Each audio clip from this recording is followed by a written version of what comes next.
ప్రియమైనటువంటి దేవుని బిడ్డలారా, దేవుని యొక్క మహోన్నతమైనటువంటి కృపను బట్టి మళ్ళీ మనమందరం కూడా జీవం కలిగినటువంటి దేవుని మందిరంలో ఈ రీతిగా చేరి ప్రభు నామాన్ని గణపరచడానికి ప్రభు మనకి ఇచ్చినటువంటి కృపను బట్టి దేవాదేవునికి స్తోత్రాలు. అలాగే ఎప్పుడు వచ్చినటువంటి ప్రియ విశ్వాసులైన మీ అందరికీ కూడా ప్రభు పేరిట నిండు వందనాలు తెలియజేస్తున్నాను. అదేవిధంగా మరి ఇంతవరకు నడిపించినటువంటి భారతి సిస్టర్ కూడా ప్రభు పేరిట వందనాలు తెలియజేస్తున్నాను. ప్రభునందు ప్రేమైనటువంటి వాళ్ళరా, మరి కొద్ది నిమిషాలు దేవుని యొక్క వాక్యాన్ని జ్ఞాపకం చేసుకుందాం. చాలా మంది స్తుతి ఆరాధన సమయానికి రావటం లేదు, ఆ స్తుతి ఆరాధనలో పాల్గొనటం లేదు. ఈ బయట మనకి ఈ సౌండ్ పొల్యూషన్ వల్ల ఆ గేట్స్ వేయబడతా ఉన్నాయి. ఆ గేట్స్ వేయబడుతున్నాయంటే దాని అర్థం ఏమిటంటే, మనం స్కూల్లో చదువుకుంటున్నప్పుడు గేట్లు వేస్తారనుకోండి, దాని అర్థం ఏంటి? ఏమంటే లేట్ కమర్స్ అని అర్థం. ఆ తర్వాత ఏం చేస్తాడు? డ్రిల్ మాస్టర్ వచ్చి ఒకటి అందించుకుంటాడు, ఒకటి ఇచ్చి మనకి ఇవ్వాల్సింది మనకి ఇచ్చి లోపలికి పంపిస్తారు. లేకపోతే వాడిని ఇంటికి పంపించేస్తారు, లేకపోతే నీళ్ళలో నేయిస్తారు. కానీ ఇక్కడ పనిష్మెంట్లు ఏమీ ఉండవు. కానీ ఒకవేళ డోర్ వేసేసారంటే దాని అర్థం ఏంటంటే నువ్వు లేట్గా వచ్చావని. కాబట్టి దయచేసి గమనించి మరి సకాలంకు రావడానికి ప్రయత్నం చేయండి. మనం అందరం కలిసి దేవుని ఆరాధిద్దాం. అయితే ప్రియమైనటువంటి దేవుని బిడ్డలారా, కొద్ది నిమిషాలు దేవుని యొక్క సన్నిధిలో దేవుని వాక్యాన్ని మనము ధ్యానం చేసుకుందాం. చదువుకున్నటువంటి లేఖన భాగము కీర్తన గ్రంథము 106వ అధ్యాయంలో నుండి కొన్ని విషయాలు మనం నేర్చుకుని ఉన్నాం. 24 నుంచి 32 వరకు చదవబడినటువంటి ఈ యొక్క వాక్యాన్ని మనము జ్ఞాపకం చేసుకున్నట్లయితే, ఈ వాక్యంలో ఇజ్రాయేలు ప్రజలు, దేవుని ఉద్దేశం ఏమిటంటే, దేవుడు తన ప్రజల్ని పాలు తేనెలు ప్రవహించేటువంటి అద్భుతమైనటువంటి ఆ దేశంలోనికి వారిని తోడుకొని వెళ్ళాలి, వారిని ఆశీర్వదించాలి, వారిని దీవించాలి, వారికి ఉన్నతమైనటువంటి స్థితిగతులను వారికి కలుగు చేయాలని దేవుని యొక్క ఆలోచన. అయితే దేవుని యొక్క ఆలోచన ఆ విధముగా ఉంటూ ఉంటే, వీరి ఆలోచన ఎలాగున్నాయంటే, ఆ క్షణికాలమైనటువంటి సుఖభోగముల కోసం, క్షణికాలమైనటువంటి సుఖాల కోసము, క్షణికాలమైనటువంటి ఆ యొక్క ఆ జీవితము కోసం వారు ఏం చేస్తున్నారంటే, మార్గ మధ్యములో అలాగనే అనేకమైనటువంటి కార్యాలు వారు చేస్తున్నారు. ఇక్కడ మరి అక్కడ రాయబడి ఉన్నది 28వ వచనము. ఆ పైనుంచి కూడా మనం చదివితే, వారు రమ్యమైన దేశమును నిరాకరించిరి, ఆయన మాట నమ్మకపోయిరి, యెహోవా మాట ఆలకింపక వారు తమ గుడారములలో సనుగుకొనిరి. అప్పుడు అరణ్యములో వారిని కూలజేయుటకును, అన్యజనులలో వారి సంతానము కూల్చుటకును, దేశములో వారిని చెదరగొట్టుటకును ఆయన వారి మీద చెయ్యి ఎత్తెను. మరియు వారు బయలుదేరును హత్తుకొని చచ్చిన వారికి అర్పించిన బలిమాంసమును భుజించిరి. వారు తమ క్రియల చేత ఆయనకు కోపము పుట్టించగా వారిలో తెగులు రేగెను. ఫినెహాసు లేచి పరిహారము చేయగా ఆ తెగులు ఆగిపోయేను. నిత్యము తరములన్నిటిను అతనికి ఆ పని నీతిగా ఎంచబడెను. ప్రియమైనటువంటి దేవుని బిడ్డలారా, ఇక్కడ దేవునికి ఆయాసకరమైనటువంటి జీవితాన్ని వారు జీవిస్తున్నారు. దేవుని యొక్క ఉద్దేశం ఏమిటంటే, శ్రేష్టమైనటువంటి దేశాన్ని వారికి ఇవ్వాలి, శ్రేష్టమైనటువంటి ఆ ఆశీర్వాదాన్ని వారికి ఇవ్వాలి. శ్రేష్టమైనటువంటి ఆశీర్వాదము వారికి కావాలి అంటే అరణ్య ప్రాంతం యొక్క అనుభవం వారికి అవసరం. కాబట్టి అరణ్య ప్రాంతంలోంచి వారిని తోడుకొని వెళుతూ వారిని ఆ దేశంలో వరకు కూడా వారు తీసుకొని వెళ్తూ ఉన్నాడు. అయితే ప్రియమైనటువంటి దేవుని బిడ్డలారా, ఇది మన జీవితాలకు అన్వయించుకుంటే, దేవుడు వారైతే పిలువబడినటువంటి వారు, మనమందరము కూడా వారు ఏర్పాటు చేయబడినటువంటి వారు, మనమందరము కూడా పిలువబడినటువంటి వారం. అయితే దేవుడు కోరుకుంటున్నాడు మనలను కూడా ఈ అరణ్య ప్రాంతములో మనల్ని నడిపిస్తున్నాడు. ఆ సియోను పాటలు సంతోషముగా పాడుతున్నటువంటి పాటల్లో ఒక మంచి శబ్దం ఉంటది. మారను పోలిన చేదైన స్థలముల ద్వారా పోవలసి ఉన్నానిని, మారను పోలిన చేదైన ద్వారా పోవలసి ఉన్నానిని. హల్లెలూయా. మారా వంటి చేదైనటువంటి స్థలములలోనూ వెళ్ళాలి. అలాగనే అరణ్యవాసులుగా కూడా మనము ఐగుప్తు ఆశలన్నీ విడిచి అరణ్యవాసులుగా వెళ్ళాలనేటువంటి చక్కని ఆ పాటను మనం పాడుకుంటూ ఉంటాం. అవును ప్రియమైనటువంటి దేవుని బిడ్డరా, దేవుడు మన కొరకు సిద్ధపరిచినటువంటి ఆ పరమ కనాను దేశము పరలోక రాజ్యము. హల్లెలూయా. దేవుడు మన కొరకు సిద్ధపరిచి ఉన్నాడు. ఈ సిద్ధపరిచినటువంటి ఆ స్వాస్యము, ఆ పరిశుద్ధ పట్టణము ప్రియమైనటువంటి దేవుని బిడ్డరా, ఈ మార్గములో మారానుభవాలు ఉంటాయి, అరణ్య ప్రాంత అనుభవాలు ఉంటాయి, అనేకమైనటువంటి శ్రమలు ఉంటాయి, వేదనలు ఉంటాయి. అయితే తొలికిసలాడకుండా అంతము వరకు ఎవడైతే నిలవబడతాడో వాడు మాత్రమే దేవుని రాజ్యమును వాడు స్వతంత్రించుకుంటాడు. వారి మధ్యలో పడిపోయి తొలికిసలాడి సనుగుకొని, లేకపోతే ఈ భయంకరమైనటువంటి వ్యభిచారము, విగ్రహారాధన, ఇతర వాటిని ఆరాధించేటువంటి ఆ యొక్క భయంకరమైనటువంటి పరిస్థితి వారి జీవితాల్లో కానీ లేదా మన జీవితాల్లో కానీ ఉంటే మనము మార్గంలోనే ఆగిపోతాం. ఆ శ్రేష్టమైనటువంటి స్వాస్యాన్ని మనము పొందుకోలేము ప్రియమైనటువంటి దేవుని బిడ్డరా. అయితే ఈ వాక్యానికి ఈ 106వ అధ్యాయము 24వ వచనం నుండి 31వ వచనం వరకు ఉన్నటువంటి ఈ వాక్య భాగానికి పూర్తి కనెక్షన్ ఎక్కడ ఉంది అంటే సంఖ్యాకాండంలో ఉంది. సంఖ్యాకాండానికి ఒకసారి మనం వెళ్దాం. సంఖ్యాకాండము 25వ అధ్యాయం 25వ అధ్యాయము నేను చదువుతున్నాను, జాగ్రత్తగా వినండి. 25వ అధ్యాయము సంఖ్యాకాండం. ఇశ్రాయేలీల యొక్క తప్పిదం ఏంటి అనేటువంటిది జ్ఞాపకం చేసుకుందాం. ఇశ్రాయేలీలు సిత్తీములో దిగి ఉండగా ప్రజలు మోయాబు రాండ్రతో వ్యభిచారము చేయసాగిరి. ఆ స్త్రీలు తమ దేవతల బలులకు ప్రజలను పిలువగా వీరు భోజనము చేసి వారి దేవతలకు నమస్కరించిరి.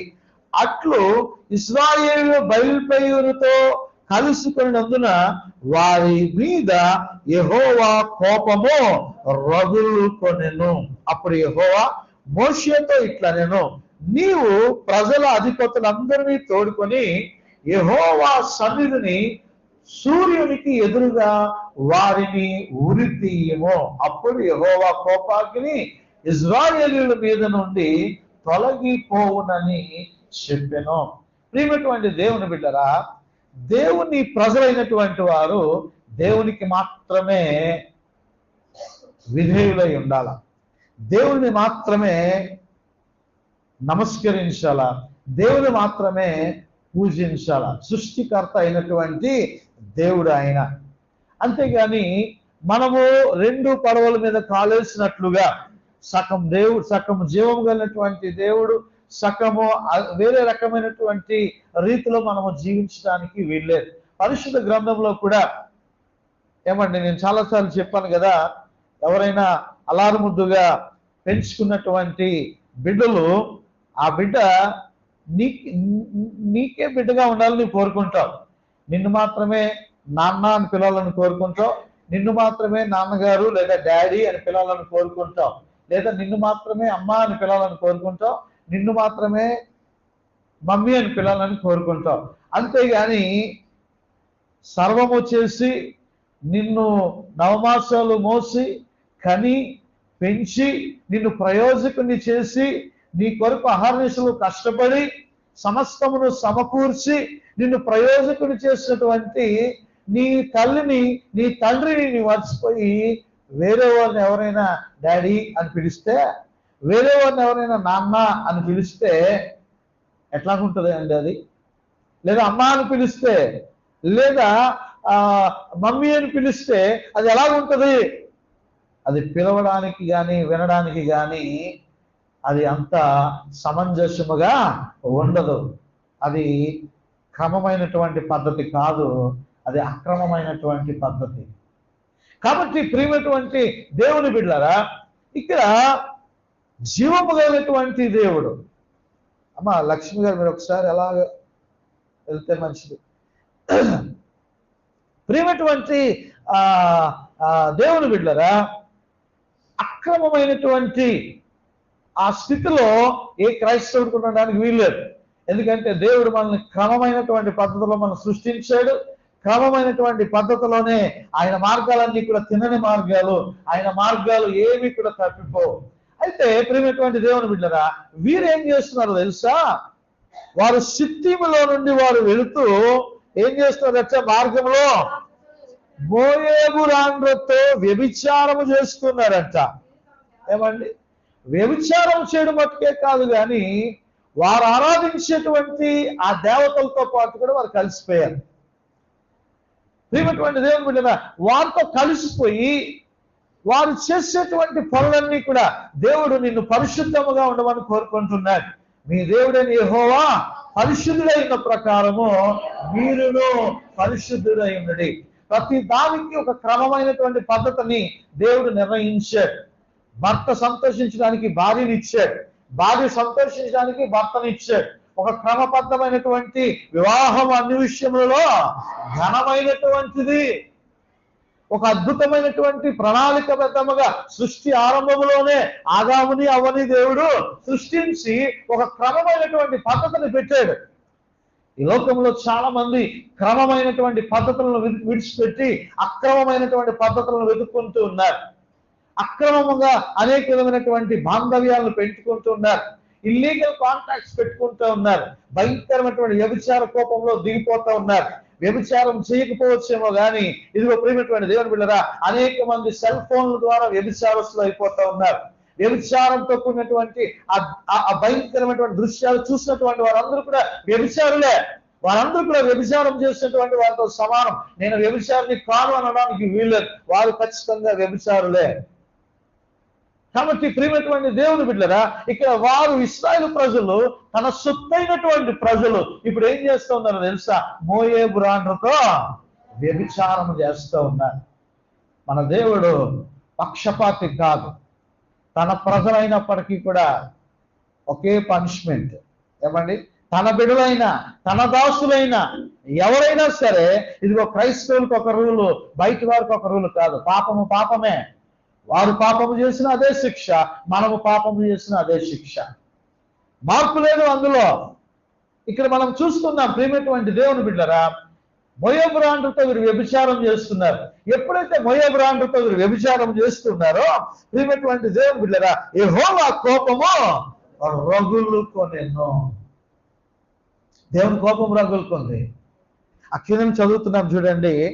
అప్పుడు యెహోవా మోషేతో ఇట్లా నేను చదువుతున్నానమ్మా, నీవు ప్రజల్లో అధిపతులందరినీ తోడుకొని యెహోవా సన్నిధిని సూర్యునికి ఎదురుగా వారికి ఉరి తీయము. అప్పుడు యెహోవా కోపాగ్ని ఇశ్రాయేలీయుల మీద నుండి తొలగిపోవునని చెప్పాను. చూసారా? ఇశ్రాయేలు ప్రజలు ఏం చేయమంటున్నాడు తెలుసా? సూర్యునికి ఎదురుగా చంపేయడమే.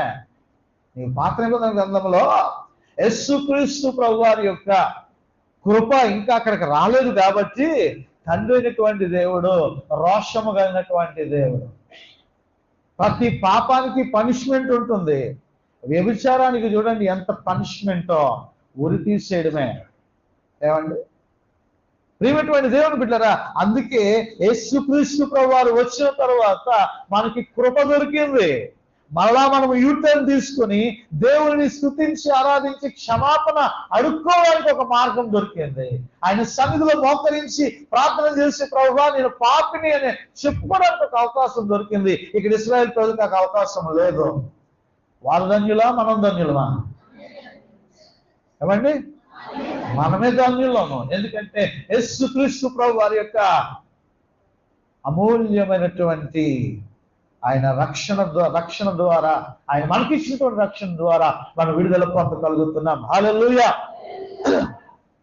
ప్రియమైనటువంటి దేవుని బిడ్డరా, అయితే తర్వాత మరొక సంఘటన జరుగుతూ ఉంది. కాబట్టి మోషే ఇశ్రాయేలులో న్యాయాధిపతులను పిలిపించి, మీలో ప్రతి వాడును బయల్పెయోరుతో కలుసుకొనిన తన వశములోని వారిని చంపవలనని చెప్పాను. ఇదిగో మోషే కన్నుల ఎదుటను ప్రత్యక్ష గుడారం ఎదుటను ద్వారమునంత ఏడ్చుచుండిన ఇశ్రాయేలీయుల సర్వ సమాజం యొక్క కన్నుల ఎదుటను ఇశ్రాయేలులో ఒకడు తన సహోదరుల యొద్దకు ఒక మిద్యాను స్త్రీని తోడుకొని వచ్చెను. ఎప్పుడైతే దేవుని యొక్క కోపము రగులుకుందో, దేవుని కోపము రగులుకున్న తర్వాత ఉరి తీసేయండి అనేటువంటి ఒక కఠినమైనటువంటి ఒక ఆజ్ఞ పాస్ చేయబడింది. ఎవరైతే మోయాబురాండ్రతో వ్యభిచారం చేస్తున్నాడో, వ్యభిచారం చేసేటువంటి వారందరితో సూర్యునికి ఎదురుగా ఉరి తీసేయండి. ఆ ఉరి తీయండి అని చెప్పినటువంటి మాటను కూడా ఒకడు పెడచవును పెడతా ఉన్నాడు. మరికొంతమంది ఆ మాటను విని ఏం చేస్తున్నారో తెలుసా? ప్రియమైనటువంటి దేవుని బిడ్డలారా, ఏడుస్తూ ఉన్నారు. అక్కడ అమ్మో, ఇంత గొప్ప పనిష్మెంట్ ఇస్తున్నాడు ఏంటి దేవుడు, ఇంత గొప్ప శిక్షణ ఇస్తున్నాడు ఏంటి అని చెప్పి అక్కడ చాలా మంది ఏడుస్తూ ఉన్నారు. వారు భయపడుతూ ఉంటున్నారు. అక్కడ రాయబడి ఉన్నది కదా, ఇదిగో సర్వ సమాజం యొక్క వారు ప్రత్యక్షము గుడారము యొక్క ద్వారము వద్ద ఏడ్చుచున్న ఇశ్రాయేలీల సర్వ సమాజం యొక్క కన్నుల ఎదుటను. కొంతమంది ఏడుస్తున్నారు. ఏడ్చేటువంటి గుంపు పశ్చాత్తాపంతో, అమ్మో దేవుని కోపం రగులుతుంది, దేవుడు చూస్తూ ఉంటాడులే, పర్వాలేదులే, ఎన్నిసార్లు తప్పు చేసినా పర్లేదులే, దేవుడు ఏమి చేయలే అని అనుకున్నాం. కానీ ప్రియమైనటువంటి దేవుని బిడ్డరా, ఇప్పుడు దేవుని కోపం రగులుతోంది. నువ్వు అనుకుంటున్నావు దేవుడు చూస్తూ ఉంటాడు, దేవుడు ఇలాగే వదిలేస్తాడు, పర్వాలేదులే అని అనుకుంటున్నావేమో. దేవుని ఇచ్చినటువంటి కరుణాన్ని నీకు నిర్లక్ష్యం చేసుకున్నావేమో. ప్రియమైనటువంటి దేవుడు బిడ్డరా, మోసపోకుడి, దేవుడు విక్రమించబడు. నువ్వు ఏమి విత్తుతావో ఆ పంటనే నీవు కోస్తావు. నువ్వేమి విత్తుతావో ఆ పంటనే కోస్తావు. పర్వాలేదులే, దేవుడు చూస్తూ ఉంటున్నాడు అనుకుంటున్నావేమో.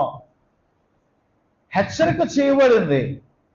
దేవుడు మోషే ద్వారా హెచ్చరిక చేయించాడు. హెచ్చరిక చేయించినా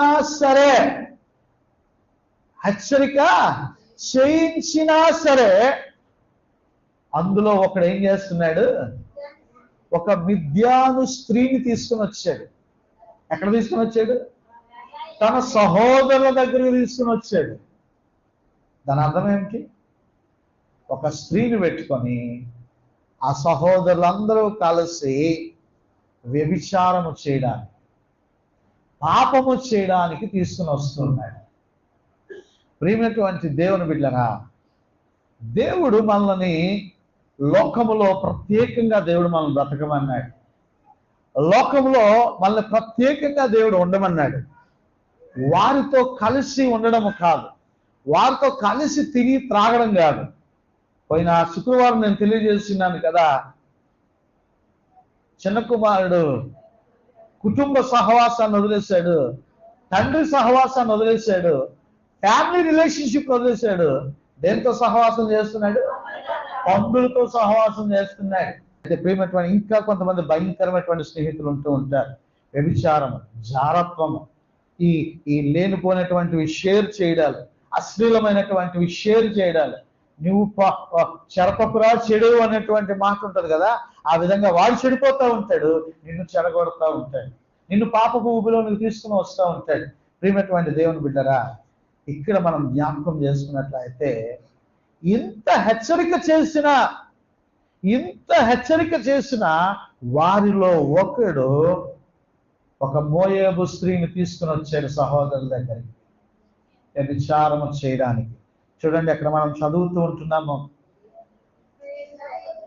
7వ వచనాన్ని నేను చదువుతున్నాను, వినండి వినండి వినండి వినండి. చూడండి వాక్యాన్ని. యాజకుడైన అహరోను మనవడును ఎలియాజరు కుమారుడైన ఫినెహాసు అది చూసి, ఈ ఫినెహాసు గురించి మనం ఇందాక చదువుకున్నాం. 106వ దావీదు కీర్తన 30వ వచనము.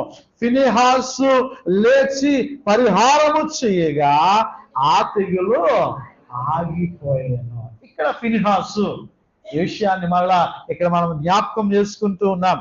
ప్రియమైనటువంటి దేవుని బిడ్డలారా, ఈ యొక్క ఫినెహాసు ఇక్కడ మనకి 25వ అధ్యాయంలో కనబడుతున్నాడు.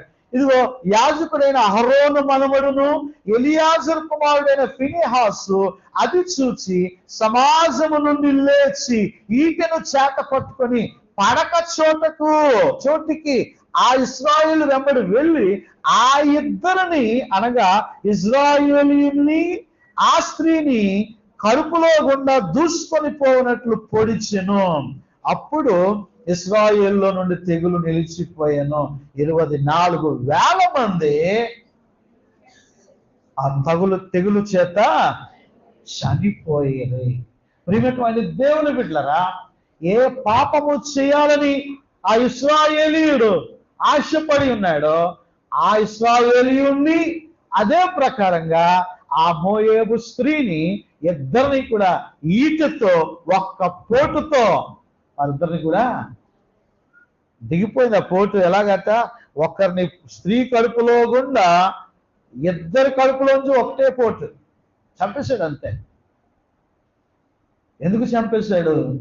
తన హృదయం మండిపోతా ఉంది. తన హృదయం మండిపోతా ఉంది. ఎంత గొప్ప శిక్ష వచ్చింది, ఎంత గొప్ప శిక్షని దేవుడు ఇంత పెద్ద తెగుల్ని పంపించాడు. ఇంత సర్వ సమాజానికి కూడా ఈ దేవుని యొక్క ఉగ్రత రగులుకుంటుంది. ఎంత రగులుకున్నా సరే వీళ్ళు ఏం లేదు, చలనం లేదు, మనస్సాక్షి లేదు, రియలైజేషన్ లేదు, రియలైజ్ లేదు, ఆ తిరగటం లేదు, ప్రభు వైపు తిరగటం లేదు, దేవుని వైపు తిరగటం లేదు. పశ్చాత్తాప పడదాము అనేటువంటి ఆలోచన లేకుండా ఉంటూ ఉన్నాడు. మళ్ళా మన బ్రతుకుల్లో దేవుడు ఉపవాస దినాలని ప్రవేశింపజేస్తూ ఉన్నాడు. మళ్ళా దేవుని సన్నిధిలో ప్రార్థన చేయబోతా ఉన్నాము. అంటే కేవలం 40 రోజుల మట్టిగా ప్రార్థన కాదు, కానీ ప్రత్యేకంగా దేవుని సన్నిధిలో ప్రతిరోజు ఏ సహవాసం? అది పరిశుద్ధుల సహవాసముగా మనము కూడుకొని దేవునికి ప్రార్థన చేయబోతా ఉన్నాము. ప్రత్యేకంగా ఈ కూడికలు దేనికి నిర్దేశించబడినవో తెలుసా? పశ్చాత్తాపడడానికి, నీ జీవితాన్ని మార్చుకోవడానికి, నీ బ్రతుకుని మార్చుకోవడానికి. ఎన్ని వాక్యాలు వింటూ ఉంటాం కానీ మళ్ళా అసూయిపోదు. ఎన్ని వాక్యాలు వింటూ ఉంటాం, చూసేటువంటివి చూడకుండా ఉండలేకపోతా ఉన్నారు. ఎన్ని వాక్యాలు వింటూ ఉన్నామో. ఇక్కడ ఫినెహాసు తట్టుకోలేకపోయాడు. ఒరే బాబు, ఒక పక్క నుంచి దేవుని యొక్క ఉగ్రత రగులుకుంటూ ఉంది, ఒక పక్క నువ్వు శాపాన్ని అనుభవిస్తూ ఉన్నావు, ఒక పక్కన దేవుడు యొక్క శిక్షకు పాత్ర అవుతూ ఉన్నావు. అయినను సరే వాడికి ఏం లేదు, భయం లేదు, పాపభీతి లేదు, వాడికి అస్సలు భయం లేదు. పాపం చేద్దాం అనుకున్నాడు. వెంటనే ఫినెహాసు వెంటనే వచ్చి అక్కడ వారిద్దరిని కూడా చంపేసినట్లుగా మనం చూస్తూ ఉన్నాం. ప్రియమైనటువంటి దేవుని బిడ్డలారా, ఇక్కడ మనము జ్ఞాపకం చేసుకున్నట్లయితే ఈ ఫినెహాసు అనేటువంటి వాళ్ళలో 3 గొప్ప లక్షణాలు కనబడుతూ ఉన్నాయి. 3 గొప్ప లక్షణాలు కనబడుతూ ఉన్నాయి. ఆ 3 లక్షణాలని కూడా ఒకసారి మీకు జ్ఞాపకం చేయాలని నేను ఆశపడుతూ ఉన్నాను. 10వ వచనాన్ని నేను చదువుతున్నాను, చూడండి. బైబిల్ తెచ్చారు కదా, రైట్. అప్పుడు యెహోవా మోషేకు ఇలాగూ ఆజ్ఞ ఇచ్చెను, యాజకుడైన అహరోను మనవడును ఎలియాజరు కుమారుడైన ఫినెహాసు వారి మధ్యను నేను ఓర్వలేని దానిని తాను ఓర్వలేకపోవటం వలన ఇశ్రాయేలీయుల మీద నుండి నా కోపము మళ్ళించెను కనుక నేను ఓర్వలేకయుండి ఇశ్రాయేలీయులను నశింప చేయలేదు. మొట్టమొదటి ఫినెహాసులో ఉన్నటువంటి లక్షణం ఏంటో తెలుసా? పాపమును చూసి ఓర్వలేనటువంటి వాడు. ఏమండి? పాపమును చూసి ఓర్వలేనటువంటి వాడు. తన హృదయంలో ఒక రకమైనటువంటి అగ్ని రగులుకుంటూ ఉంది. ఏంటో తెలుసా? ఇదిగో నా ప్రజలైనటువంటి ఇశ్రాయేలు ప్రజలు పాపానికి బానిసలు అయిపోతా ఉన్నారు. పాపానికి వారు దాసోహం అయిపోతా ఉన్నారు. పాపపు క్రియలకు వారు దాసోహం అయిపోతా ఉన్నారు.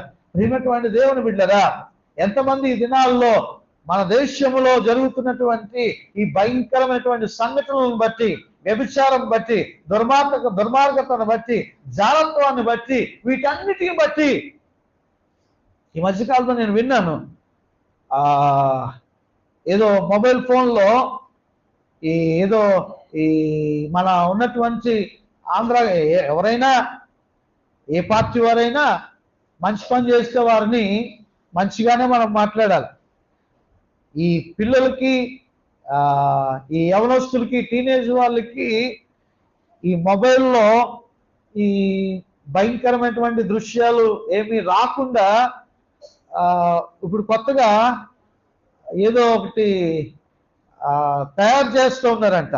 అంటే వారు అటువంటివి చూడడానికి వారికి వీలు లేకుండా, మరి అది చైల్డ్ లాక్ మరి ఏంటో తెలియదు కానీ, ప్రియమైనటువంటి దేవుని బిడ్డరా, కొత్తగా అది సాఫ్ట్వేర్ని లోకేష్ గారు ఏమండి ఆయన చేయాలని ప్రయత్నం చేస్తూ ఉన్నాడంట. నిజంగా ప్రియమైనటువంటి దేవుని బిడ్డరా, ఇటువంటివి మన పిల్లలకి ఎంతో అవసరం.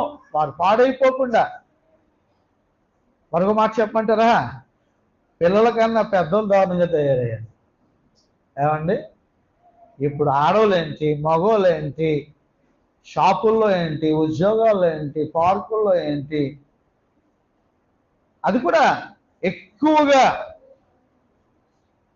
25 సంవత్సరాల నుంచి 45 సంవత్సరాల లోపలే ఎక్కువగా సెల్ ఫోన్లో ఆ భయంకరమైనటువంటి దృశ్యాలు చూస్తున్నారని ఆ యొక్క ఎంక్వైరీ దాంట్లో తేలిందంట.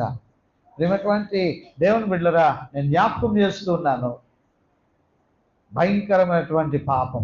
ఈ పాపమును చూసి అది పోలే, పోతే పోనీలే, ఏదో చూశాడులే, ఏదో చిన్నదే కదా అని చెప్పి ఓర్చుకునేటువంటి నైజము ఫినెహాసుది కాదు. పాపమును వెంటనే ఖండించాల. పాపమును వెంటనే ఖండించాల. ఒక తల్లిగా, ఒక తండ్రిగా పాపము వైపు నీ పిల్లలు అడుగులు వేస్తూ ఉంటే నీవు సపోర్ట్ చేయడం కాదు, కానీ మొదట నీవు వారిని ఖండించాల. నీవు చేస్తున్నటువంటి తప్పు అని నువ్వు చెప్పాలా. నీ స్నేహితులు పొరపాటు చేస్తూ ఉంటే నీ స్నేహితులకు నువ్వు చెప్పాలా, నువ్వు చేస్తున్నది తప్పు అని. నీవు చేస్తున్నది పొరపాటు అనేటువంటి ఖండించేటువంటి స్థితిలో నీవు ఉండాలని ప్రభు పేరిట నేను తెలియజేస్తూ ఉన్నాను. వాడిని ఖండించడం మాత్రం దేవుడు ఎరుగు. ఎప్పుడైనా ప్రార్థన చేస్తున్నావా? ఎప్పుడైనా ప్రభువా, మా దేశంలో పాపం పెరిగిపోతూ ఉంది నాయన, మానభంగాలు పెరిగిపోతూ ఉన్నాయి, అత్యాచారాలు పెరిగిపోతూ ఉన్నాయి, దుర్మార్గపు క్రియలు జరుగుతూ ఉన్నాయి, అయ్యా సహాయం దయచేయండి, అయ్యా నీ కృప ద్వారా మా దేశాన్ని స్వస్థపరచండి అనేటువంటి ప్రార్థన చేసేటువంటి ఆ ప్రార్థన వీరులు ఎంతమంది ఉంటున్నారు? పేరుకి మట్టు పెట్టుకుంటూ ఉంటాం గ్రూప్లో పేరు ప్రేయర్ వారియర్స్ అని. ప్రేయర్ వారియర్స్ ఏమండి? ఎక్కడ వారియర్లా ప్రార్థన చేస్తూ ఉన్నావు నువ్వు? ప్రేయర్ వారియర్స్ అట.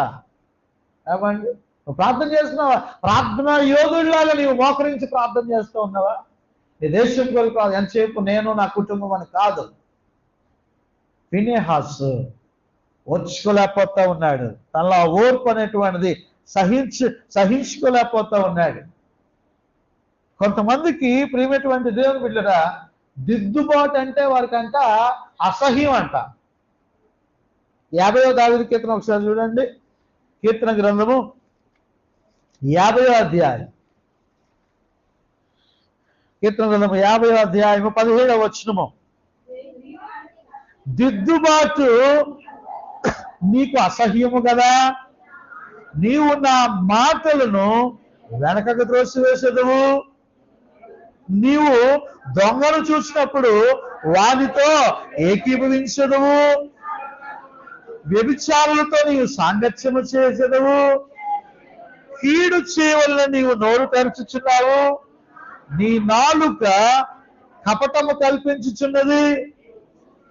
నీవు కూర్చుండి నీ సహోదరుల మీద కొండెములు చెప్పుచున్నావు. ప్రియమైనటువంటి దేవుని బిడ్డరా, కొంతమందికి దిద్దుబాటు అనేటువంటి ఎలా ఉంటుందంట, అసహ్యంగా ఉంటుందంట. ఏ ప్రభావం ఎంతసేపు ప్రార్థన అంటారు, వాక్యం అంటారు, వాక్యం చదివావా అంటారు. ఏమండి ఎంతసేపు ఇది భయపడుకుడు వాక్యం చూసావా అంటారు. ఇంకే పాస్ గారు ఎంతసేపు ఇదే పని, ఆయనకి అదే డ్యూటీ. ఏమండి కొంతమందికి ఎన్నిసార్లు చెప్పినా వారి పరివర్తన ఉండదు. వారికి ఎలా ఉంటుందంటే దిద్దుబాటు అనేటువంటిది వారికి ఎలా ఉంటుందంట, అసహ్యంగా ఉంటుందంట. దిద్దుబాటు అనేటువంటి అసహ్యంగా ఉంటుందట. ప్రియమైనటువంటి దేవుని, నువ్వు అలాగే ఉండరా బాబు, నువ్వు ఎంత ఎలాగున్నా సరే దేవుడు నిన్ను దీవించాడు, దేవుడిని ఆశీర్వదించాడు, దేవుని జీవితంలో గొప్ప కార్యాలు చేస్తున్నాడు అని అనేటువంటి వారైతే చాలా మందికి ఇష్టము. అలాగే జరిగేటువంటి వారికి చాలా మంది ఇష్టము. కానీ దిద్దుబాటు అనేటువంటిది చాలా కష్టం.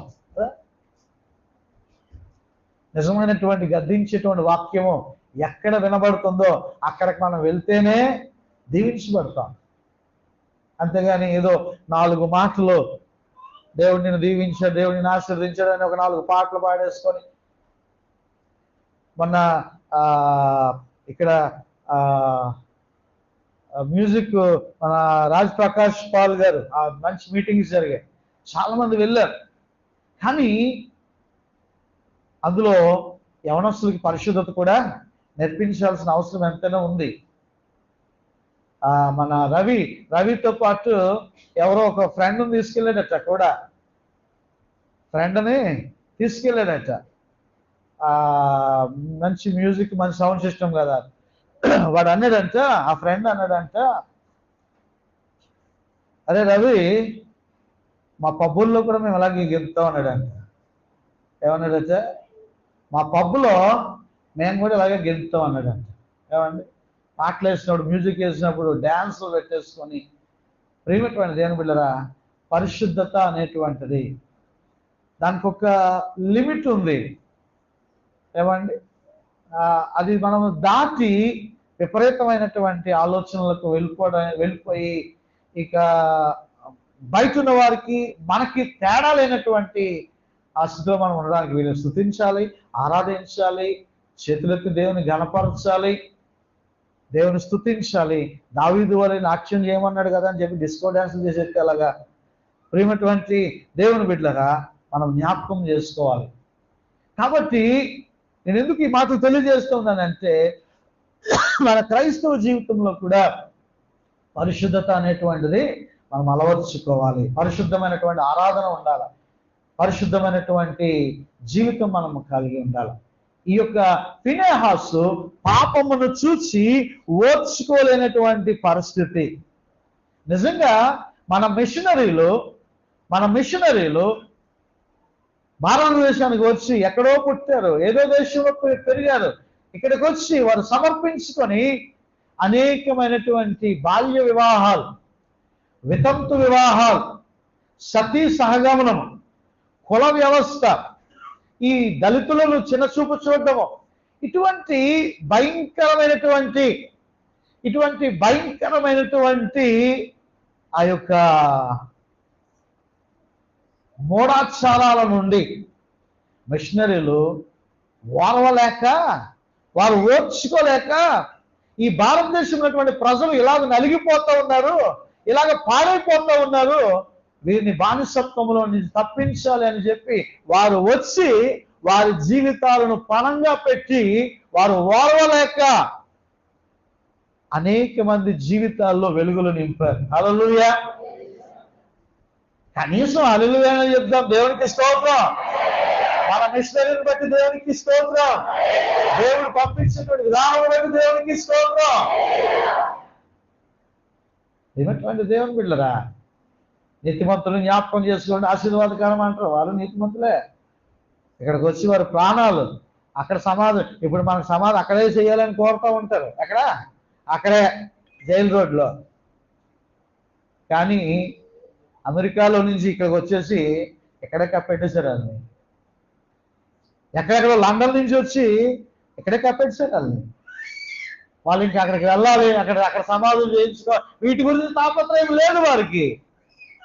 ఓర్వలైనటువంటి ఫినెహాస్ ఈరోజు పాపమును చూసి అనేక మంది క్రైస్తవ మిషనరీలు, ముఖ్యంగా విలియం కేరీ, బాప్టిస్టు సంఘ పితామహుడు విలియం కేరీ, మార్టిన్ లూథర్, అలాగే సాధు సుందర్ సింగ్, అనేక మంది ప్రియమైనటువంటి దేవుని బిడ్డరా మూఢాచారాలని చాలా మంది దేవుడి తర్వాత దేవుడిలా కొలుస్తూ ఉంటారు. అటువంటి మంచి జ్ఞానిని పుట్టించినటువంటి డాక్టర్ బిఆర్ అంబేద్కర్ ఏమండి, ఇటువంటి వారందరూ కూడా ఓర్వలేక సమాజంలో జరుగుతున్నటువంటి పరిస్థితులను చూసి వారు ఓర్వలేక వారు ఏం చేస్తున్నారు తెలుసా, ఏదో ఒక పని చేయాల. ఓర్వలేనటువంటి ఫినెహాస్ అనేటువంటి విషయాన్ని గమనించాలని మనం చేస్తూ ఉన్నాను. 1867 నుంచి 1951 వరకు ఎమీ కార్మికేల్ అనేటువంటి ఒక మిషనరీ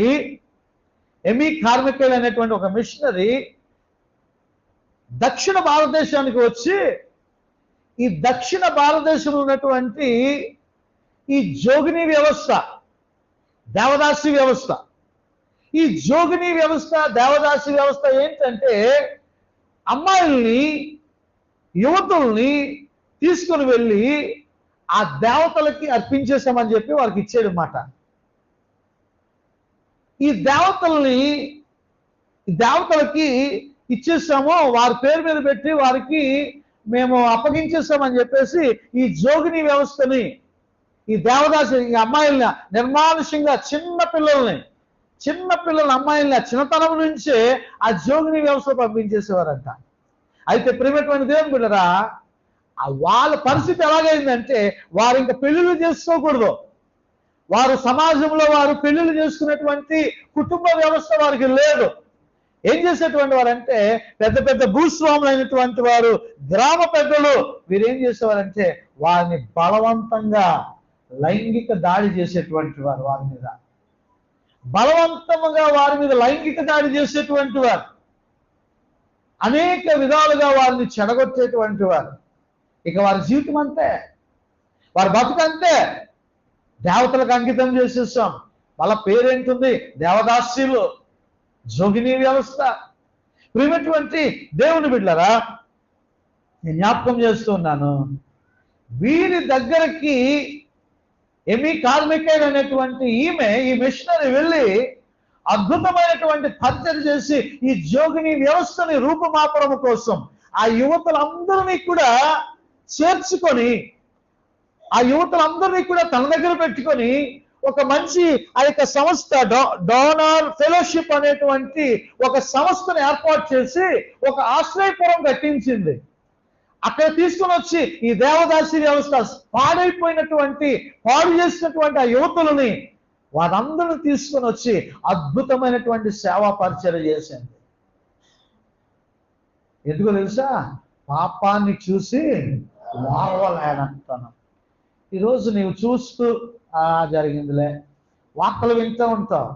20 సంవత్సరాలు ఎమీ కార్మికల్ అనేటువంటి ఈమె 20 సంవత్సరాలు ఒక యాక్సిడెంట్ ద్వారా మంచం మీద పడుకొని ఈ జోగిని వ్యవస్థ, ఈ అమ్మాయికి జరుగుతున్నటువంటి భయంకరమైనటువంటి ఈ పరిస్థితుల గురించి ఆమె రాయడం మొదలుపెట్టింది, రచనలు రాయడం మొదలుపెట్టింది. ఆ రాసి అవి పోస్ట్ చేయడం, పత్రికలో ప్రచురించడం, అనేక విధాలుగా అనేక మంది ప్రజలని చైతన్యవంతం చేసింది. మన మిషనరీలు ఏం తక్కువ అనుకున్నారా? ఎన్ని మహాపనులు చేశారు. మాట్లాడితే వచ్చేసారండి బ్రిటిష్ వాళ్ళు వచ్చేసారు. బ్రిటిష్ వాళ్ళు అసలు సువార్త చెప్పనిచ్చేవారు కాదు. అసలు సంగతి అది. బ్రిటిష్ వాళ్ళు సువార్త చెప్పడానికి అంగీకరించలేదు. సువార్త అన్నది వినబడకూడదు. బ్రిటిష్ వాళ్ళు కాదు తీసుకొచ్చింది. ప్రేమటువంటి దేవుని బిడ్డలారా, నేను జ్ఞాపకం చేస్తూ ఉన్నాను. ఫినెహాసు పాపమును చూసి ఓర్వలేకపోతా ఉన్నాడు. వెళ్ళిపోయి చంపేశాడు అంతే. ఏమండి, వెళ్ళిపోయి ఈరోజు వెళ్ళి చంపిమని నేను అంటున్నా. ఏమండి, వెళ్ళిపోయి కనబడినండి ఉన్నది. ఇంకో వేరే మతం ఉంటుంది కదా, ఆ మతం ఏం చేస్తూ ఉంటుంది?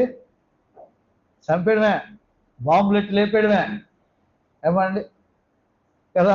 ప్రియమైనటువంటి దేవుని బిడ్డలు, అలాగే ప్రభు మనం నేర్పించలేదు. పాపములో కూరుకుపోతున్నటువంటి వారిని మనం ఏం చేయాలా? రక్షించడానికి ప్రయత్నం చేయాలి. నువ్వు చేస్తున్న తప్పు అంటే తప్పు అని చెప్పాలా, అంతేగాని వారితో మనం కలిసిపోవడానికి వీల్లేదు. నీ దేశం గురించి నువ్వు ప్రార్థన చేయాలా, అధికారుల యొక్క మారు మనసు గురించి నువ్వు ప్రార్థన చేయాలా. ఇటువంటి వ్యవస్థల్ని రూపుమాపేటువంటి విధముగా దేవుని సన్నిధి ఇంకా ఇప్పుడు లేవా అంటే ఇంకా ఉన్నాయి. ఎక్కువగా ఎక్కడ ఉన్నాయంటే దక్షిణ భారతదేశంలోనే ఉన్నాయి. మన వైపే ఉన్నాయి. ఈ ఆంధ్ర, తమిళనాడు ఇటువంటి ప్రదేశాల్లో ఈ కెమికల్ అనేటువంటి ఇవి కూడా వచ్చింది. ఎక్కడికంటే తమిళనాడులో. ప్రియమైనటువంటి దేవుని బిడ్డరా, ఉందా? నేను, నా ఉద్యోగం, నా వ్యాపారం, నా స్థితి అంతేనా? ప్రియమైనటువంటి దేవుని బిడ్డరా, ఫినెహాసు ఓర్వలేనటువంటి పాపమును చూసి ఓర్వలేనటువంటి వాడు. మరో మాట చెప్తున్నాడు చూడండి. ఫినెహాసు 25వ అధ్యాయము 13వ వచనం చదువుతున్నాను. అది నిత్యమైన యాజక నిబంధనగా అతనికి, ఎవరికండి? పైన మేడం, అది ఎవరికి? ఫినెహాసుకును అతని సంతానములకు కలిగి ఉంది. ఏదైనగా అతడు తన దేవుని విషయమందు ఆసక్తి గలవాడే ఇశ్రాయేలీయుల నిమిత్తము ప్రాయశ్చిత్తము చేసెను. హల్లెలూయా. ప్రియమైనటువంటి దేవుని బిడ్డలారా, రెండవ పాయింట్ ఏంటంటే ఫినెహాసు దేవుని యందు ఆసక్తి కలిగినటువంటి వాడు. నీ ఆసక్తే నీ దీవెనకు కారణం అండి. నీ ఆసక్తే నీ దీవెనకు సూత్రం. ప్రభు మన జీవితాల్లో దేవుని ఎడల మనం ఎంత ఆసక్తిని కనపరుస్తున్నామో అనేటువంటిది చూస్తాడు. ఒక్కొక్కసారి కొంతమంది సహోదరులు నేను గమనిస్తూ ఉంటాను, ఎంతో దూర ప్రాంతాలకు వెళ్ళిపోతారు. ఆ దూర ప్రాంతం నుంచి దేవుని సన్నిధికి ఆసక్తి కలిగి వారు వస్తూ ఉంటారు. ఇక్కడ కింద కాలేదు, పైకి వెళ్ళిపోయారు మన ఎంబరలక్ష్మి గారు. ప్రియమైనటువంటి దేవుని బిడ్డలారా, వారు సబ్బవరం నుంచి దేవుని సన్నిధికి వస్తూ ఉంటారు. ఎక్కడ చాలా మంది నమ్మరు, సబ్బవరం నుంచి మాకు సిస్టర్ వస్తారండి అంటే.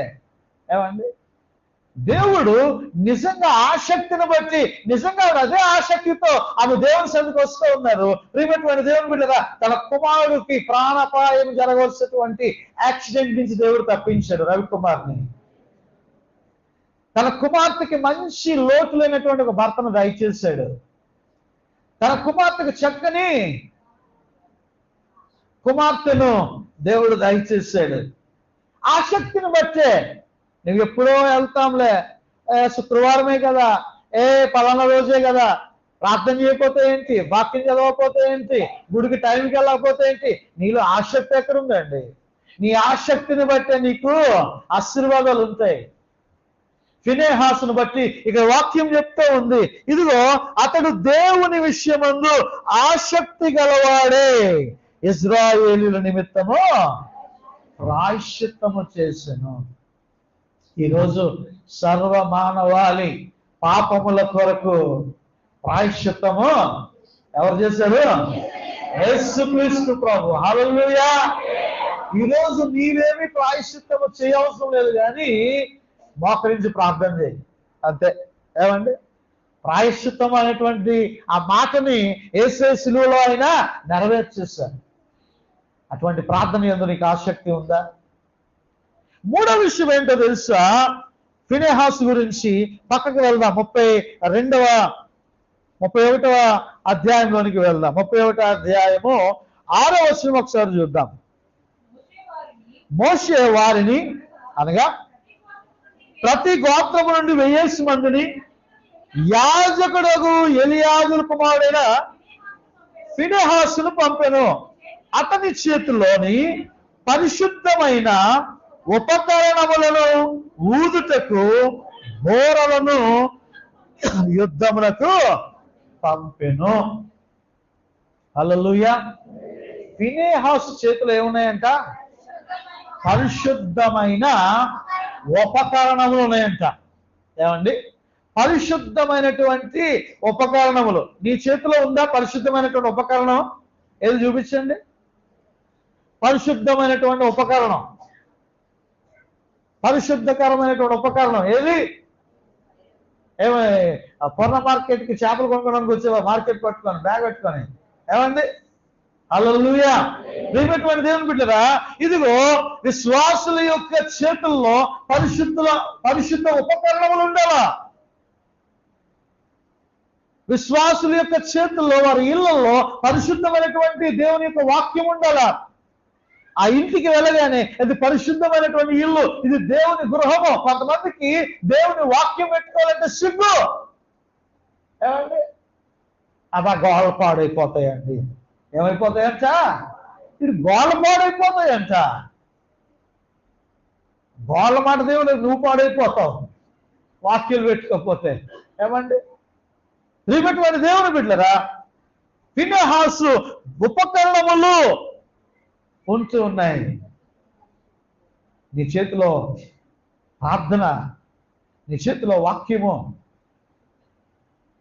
ఆత్మ సంబంధమైనటువంటి ఉపకరణాలు, జాలి, దయ, కనికరము, అలంకారం గురించి చెప్తూ ఏమంటాడు పేతురు గారు? సాధువైనట్టు, మృదువైనట్టు, అగు క్షయమా అక్షయమా? అక్షయమైనటువంటి అలంకారం. అది ఎప్పుడు క్షయమైపోదంట. అక్షయమైనటువంటి అలంకారాన్ని మీరు ధరించుకోనండి ఈ చేతుల్లో. ఎందుకు అక్కడ ఆ ఉపకరణములు ఫినెహాసు చేతికి ఇచ్చాడంటే, ఫినెహాసు నమ్మకమైనటువంటి వాడు కాబట్టి. ఒక బాధ్యత, ఒక పరిచర్య దేవుని ద్వారా, దేవుని యొద్ద నుండి, సేవకుల ద్వారా, సేవకుని యొద్ద నుండి నీకు లభించింది అంటే అది ఒక పరిశుద్ధమైనటువంటి ఉపకరణం. అది గొప్ప భాగ్యం. అది దేవుడు తను ఎన్నుకున్నటువంటి వారిని ఆయన ఏర్పాటు చేసుకుంటాడు. కాబట్టి ప్రియమైనటువంటి దేవుని బిడ్డలారా, ఫినెహాసులో ఈ 3 లక్షణాలు కనబడుతూ ఉన్నాయి. ఒకటి, పాపమును చూసి ఓర్వలేనటువంటి లక్షణము. రెండోది, దేవుని యందు ఆసక్తి కలిగినటువంటి లక్షణము. మూడవది, తన చేతిలో పరిశుద్ధమైనటువంటి ఉపకరణములు కలిగినటువంటి వాడు. ఈరోజు ఒక సమాజాన్ని, ఇశ్రాయేలు సమాజాన్ని ప్రక్షాళన చేయడానికి ఒక్కడు లేచాడు. అలాగే ఒక్కడి గురించి మాట్లాడుకుంటే, ఒక్కడు ఎజ్రా లేచాడు, ఒక్కడు నెహమ్యా లేచాడు, ఒక్కడు దానియేలు లేచాడు. సర్వ లోకమంతటికి ఒక్కడు భూమి మీదకి వచ్చాడు. ఎవరైనా? అబ్బా సరిపోదండి సౌండ్. యేసయ్య. హల్లెలూయా. ఇన్నటువంటి దేవుని బిడ్డరా, ఈరోజు మనం కూడా ఏమండి, పాపం జరుగుతుంటే పోతే పోనీ అని అనుకోవడానికి వీల్లేదు. ఫినెహాసు వలె ప్రార్థన చేయాలి, గద్దించాలి. ఒకవేళ వాడు నీ స్నేహితుడైనా, నీ బంధువు అయినా, నీ రక్త సంబంధం అయినా, నీ కన్న కొడుకైనా, నీ సొంత తల్లిదండ్రులైనా, నీ తోబుట్టువులైనా, నీ ధైర్యంగా చెప్పాలి, అరే బాబు నువ్వు చేస్తున్నటువంటిది సరైనది కాదు, నీ ఆలోచన సరైనది కాదు, నువ్వు వెళ్తున్న మార్గము సరైనది కాదు, యేసయ్య మార్గం అని నువ్వు చెప్పగలగాలి. అతి ధన్యత, కృప పరిశుద్ధాత్మ దేవుడు మనందరికీ దయచేయను గాక. ఆమేన్. వందనాలు. స్తోత్రం. లేచి నిలబడగలిగినటువంటి వారు లేచి నిలబడండి, ప్రార్థన చేద్దాం. హల్లెలూయా. దేవా తండ్రి నాయన, ఇదిగో తండ్రి నాయన, అయ్యా నీ వాక్యం చేత మాకు నేర్పించారు, నీకు వందనాలు. అయ్యా నీ వాక్యం చేత మాకు నడిపించారు, నీకు వందనాలు. ఇదిగో ఫినెహాసు తండ్రి నాయన, పాపమును చూచి ఓర్వలేకపోతున్నాడు తండ్రి. అయ్యా మేము చూస్తూ ఉండిపోతున్నాం తండ్రి. అయ్యా తండ్రి, ఇదిగో మోయాబు రాత్రులతో వ్యభిచారం చేస్తున్నటువంటి ఇశ్రాయేలు ప్రజలు నాయన, ఇదిగో మా దేశంలో జాలత్వం పెరిగిపోతూ ఉంది నాయన, మానభంగాలు పెరిగిపోతూ ఉన్నాయి, అత్యాచారాలు పెరిగిపోతూ ఉన్నాయి, వాయు వరుసలు లేనటువంటి అక్రమ సంబంధాలు పెరిగిపోతూ ఉన్నాయి, సమాజం అంతా కూడా తల్లి మల్లమైపోతూ ఉంది నాయన. అయ్యా మేము చూస్తూ ఊరుకుంటున్నాం తప్ప కనీసం ప్రార్థన చేయటం లేదు, కనీసం ఎవరిని గద్దించడం లేదు, కనీసం ఎవరిని కూడా నీ సన్నిధి తీసుకొని రావటం లేదు, కనీసం సువార్త ఆ మంచి వార్త చెప్పలేకపోతా ఉన్నటువంటి స్థితిలో ఉంటున్నామేమో తండ్రి. అయ్యా సహాయముగా ఇచ్చేయండి. ఇదిగో ఈ దినం నుండి నేను చేస్తాను ప్రభువా, నేను గద్దిస్తాను తండ్రి, నా స్నేహితులు నేను గద్దిస్తాను, అయ్యా నా కుటుంబీకులు నేను గద్దిస్తాను, నీవు చేసినటువంటి మంచిది కాదు, నీవు చేస్తున్న కార్యం మంచిది కాదు అని చెప్పి నేను గద్దిస్తాను ప్రభువా. పాపమును చూసి ఓర్చుకోలేకపోతా ఉన్నాడు ఆయన ఫినెహాస్. అటు అనుభవాన్ని మాకు నేర్పించండి దేవా, అటు అనుభవాన్ని నేర్పించండి అయ్యా తండ్రి. ఇదిగో ఎమి కార్మిక సూచన నేర్చుకున్నాము అయ్యా తండ్రి. ఇదిగో విలియం కేరీ, మార్టిన్ లూథర్, అనేక మంది మిషనరీలు అయ్యా తండ్రి నాయన, ఇదిగో తండ్రి వారు చూస్తూ ఉండలేక అనేక మందిని పురికొల్పారు అయ్యా. ఆ మిషనరీల యొక్క ఆత్మను మేము కూడా కలిగి ఉండడానికి సహాయం ఇచ్చేది దేవా. అయ్యా తండ్రి నీకు వందనాలు, స్తోత్రాలు అయ్యా తండ్రి నాయన.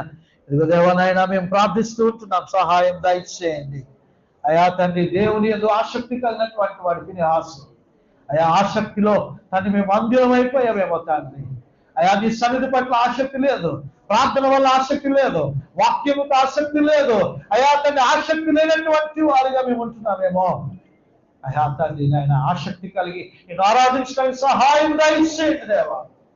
అయ్యా ప్రార్థన చేస్తున్నాం, ఫినెహాస్ చేతిలో పరిశుద్ధమైనటువంటి ఉపకరణాలు ఉన్నాయి ప్రభువా. అయ్యా మా చేతిలో అయ్యా పరిశుద్ధ గ్రంథం ఉంది అయ్యా, దాన్ని మోసుకొని వస్తున్నాం, తీసుకెళ్లి పడేస్తూ ఉన్నామేమో దేవా. అయ్యా చదవలేనటువంటి వారుగా ఉంటున్నామేమో అయ్యా. దాన్ని తెలిస్తేనే ఆశీర్వాదము తండ్రి, గుడ్డు పగిలితేనే ఆశీర్వాదము దేవా. అతి ధన్యత దయచేయండి దేవా. అయ్యా నీతి క్రియలు, పరిశుద్ధంగా నీతి క్రియలు మా చేతిలో ఉండడానికి సహాయం దయచేయండి. జాలి, దయ, కనికరం ఇచ్చుట అయ్యా తండ్రి, నేను ప్రేమించుట, సమాధాన పరుచుట, ఈ నీతి క్రియలన్నీ ప్రభువా నాయన ఈ ఉపకరణములతో సమానము తండ్రి నాయన. అవి మేమందరం కలిగినకు సహాయము దయచే. నీ శక్తి చేతనే ఇవన్నీ జరుగుతాయి నాయన, నీ బలము చేతనే జరుగుతాయి నాయన. ఒక మంచి తీర్మానంతో ప్రభావ మేము వెనుకకు సహాయము దయచేయాలని, పాపమును ఓర్చుకోలేనటువంటి స్థితిలో, పాపము చేసినటువంటి వారిని గద్దించేటువంటి స్థితిలో అయా సువార్త ద్వారా మీ రక్షణ ప్రాయశ్చిత్తం గురించి తెలియజెప్పేటువంటి స్థితిలో మమ్మల్ని అందరూ ఇక్కడ మీరు నడిపించి దీవించాలని యేసయ్య పరిశుద్ధ నామములోనే ఈ ప్రార్థన అడుగుతూ ఉంటున్నాము తండ్రి. Amen.